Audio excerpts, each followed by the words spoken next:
কৃষ্ণা শ্যামল শখের সংসার চ্যানেল থেকে তোমাদের স্বাগত জানাই বন্ধুরা। শুভ দুপুর জানিয়ে আমরা ভিডিওটা শুরু করতে চলেছি। আজকে লাঞ্চের টেবিলে বসে গেছি বন্ধুরা। আজকের একদম বৃষ্টির দিন, আর নিয়ে নিয়েছি খিচুড়ি, আর নিয়ে নিয়েছি বেগুনি আর পালং শাকের তরকারি। বন্ধুরা একটা গান শোনাবে। শোনো মন বলি তোমায়।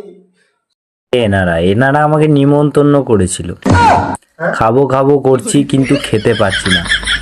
ইনি বলছে খাবারের নাম এই রান্না ওই রান্না, এরপর দাদা গান করা শুরু করেছে, আর আমি খাবার নিয়ে প্লেটে বসেই আছি।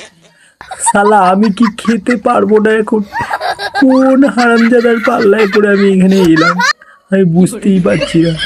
আমার ভুল হয়ে গেছে, আমি বাড়ি চলে যেতে চাই। ভগবান আমার বাড়ি যাওয়ার ব্যবস্থা করো।